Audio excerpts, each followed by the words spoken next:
Imagine you're in an Irish pub and you got three Irish storytellers. And I'm part Irish, so I can talk about the Irish, but they're telling three different stories, and you got to listen to each one. So there's the Fed story, the market story, and then there's something called reality, what's actually happening. So the Fed story kind of goes like this. Forecasting what the Fed's going to do is the easiest thing I do. The Fed actually tells you. All you have to do is listen and believe them. Now, a lot of people don't listen, or they listen like, oh, the Fed will never do that. They will. They actually mean it. And Jay Powell is probably sick. He's given 6 speeches, either post-FOMC meeting press conferences or like the Brookings Institution speech at the end of November, Jackson Hole, August 26th. He keeps saying the same thing. He says, inflation is job one, period. We're not really worried about anything other than inflation, and we're not going to rest until we get it down to 2%. And he said, we're going to have a recession. He didn't use the R word, but you don't need a decoder ring to figure that out. He said, unemployment is going to go up. The Jackson Hole speech, he used the word pain like 5 times in one paragraph. I've been doing this for 45 years. I've never heard a Fed chairman use the word pain. He said, there's going to be a lot of pain. You're going to feel the pain. But the point is, he meant it. And they've been going down that path. So what are they trying to do? They're trying to get to something called the target rate. And you say, hey, Jim, what's the target rate? Well, I don't know what the number is, but neither does Jay Powell. Nobody knows what the number is. But the theory is that the target rate is the rate at which rates are high enough that inflation comes down on its own without further rate hikes. So what's that number? The Fed thinks it's 5.25. The market somehow thinks it's like 4.75, which we just got to, or maybe 5, but it's most likely 5.25, possibly higher, but I'll settle on 5.25. The Fed's not there yet. They're going to have to raise another 25 basis points in March 22nd. That's next FOMC. And again in early May. Those 2 additional 25 basis point rate hikes, in addition to what we've just seen, will get you to 5.25. And then from there, you go to the pause, and they use the word pause. And Powell's like, that could last a year, maybe early mid-2024, we're looking at rate cuts, but we've got to get inflation under control. I mean, inflation has come down a lot. If you it started dropping like a stone in July. Now I'm not talking about CPI. The Fed uses, PCE, personal consumption expenditure, core, meaning throw out food and fuel. Most people are like, what? That's what I spend most of my money on. But anyway, that's how the Fed does it. I always say if you want to understand the Fed, you can't use your mode. You have to put yourself in their minds, or you're just going to get it wrong. So PCE core comes out monthly, but they do a year-over-year comparison. That's what they want to make 2%. But just using CPI, which is better known, has come from, round numbers again, 9, 8.7, 8.2, 7.5, 7.1, and now it's down, around 6. That's a lot, but you're still pretty far away from 2. So nice job so far. But you're not where you want to be. And the Fed said they're not going to rest until they get there. Now, here's the Fed's, I hate to use the word conundrum, but sometimes it applies. Here's the Fed's conundrum. They're raising rates and inflation's coming down. That's clear. But what they don't know is, are interest rates coming down because they're raising rates, or have they already hit the terminal rate and it's coming down on its own and they just don't know it?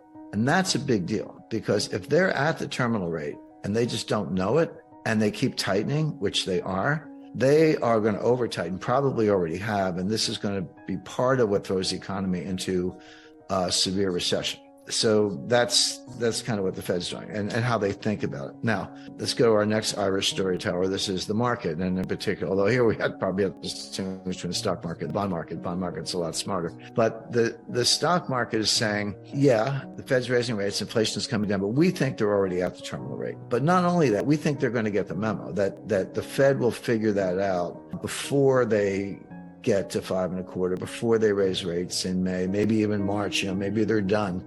And because of a recession, the Fed will get the wake-up call, pivot, the famous word pivot, meaning cut rates, and that will bring the economy in for a soft landing.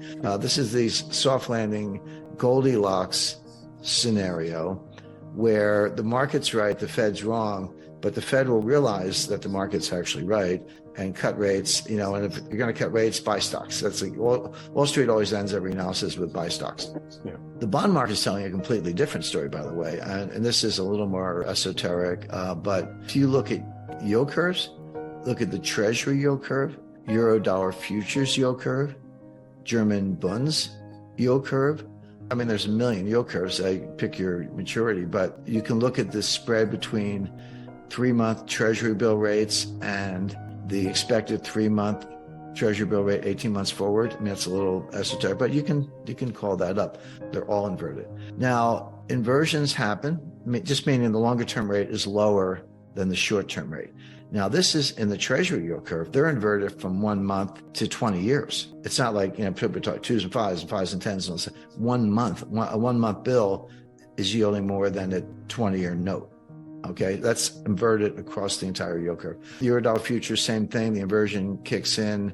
It doesn't kick in immediately because the Fed does control very short-term rates and they're raising them, but the kink kicks in like in March 2023, which isn't that far away. Even the inversions that have happened in the past, which are rare, have not been as steeply inverted as they are now. We're seeing something globally we've never seen before, and it is the best single indicator of a recession.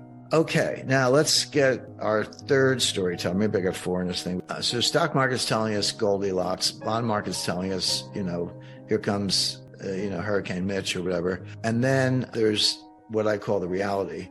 What I see is a kind of a hybrid.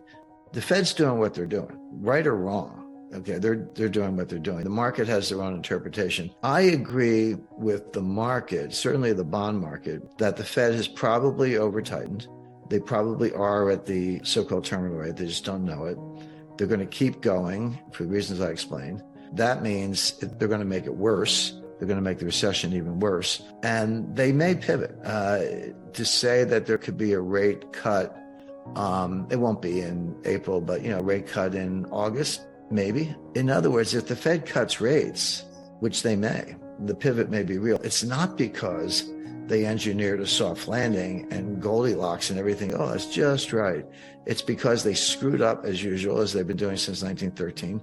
They over-tightened. They didn't look at the forward indicators I described, and they found out too late. And then they have to slam on the brakes, or take the foot off the brake, if you will, in terms of rate hikes, and then pivot. This is exactly what happened in 2018. I mean, the stock market dropped 20%. I mean, it's like 19.9 or something on the Dow, so maybe not technically a bear market, but yeah, what's the difference? December 24th, 2018, when it dropped, I think NASDAQ dropped like 3% in one day. Now, here's the point. The Fed was tightening into that collapse. The Fed tightened on December 16th, 2018, only like 8 days before the Christmas Eve massacre, and after most of the 20% collapse had already happened, they tightened one last time. So what it shows you is that when the Fed's on a mission, they actually don't care about the stock market, this whole, Bernanke put and Greenspan put and all that. That's not how it works. They don't care that much about the stock market level. Here's what they do care about. They care about disorderly markets. And that's the key word. It's not, if stocks are going down, but it's, kind of little, 0.5% a day, 1% a day, trending down, lower highs, lower lows, trending down. The Fed doesn't care about that. They're not going to bail out the stock market. They do care if it's disorderly. When was it disorderly? Well, March 2020, at the worst part of the pandemic. It dropped like 30% in like 2 or 3 weeks. The fall of 2008, I mean, it was like somebody opened a trap door. The Fed does care about that because that kind of disorderly behavior can feed on itself and end up in a 1929 type scenario. So the Fed will get the memo, as I put it, stop raising rates and begin cuts when the markets are disorderly, but not just because they're going down. That's not enough to get the Fed to act, but a so-called disorderly crash will. But that may happen. In fact, I expect it will, but we're not there yet. So there may be a pivot, in late August, or July thereabouts, but not because of Goldilocks, but because it's not a soft landing, it's a crash landing. And so I agree with the market that we're going to get a pivot, but I completely disagree. In my fairy tale, Little Red Riding Hood gets eaten by the wolf.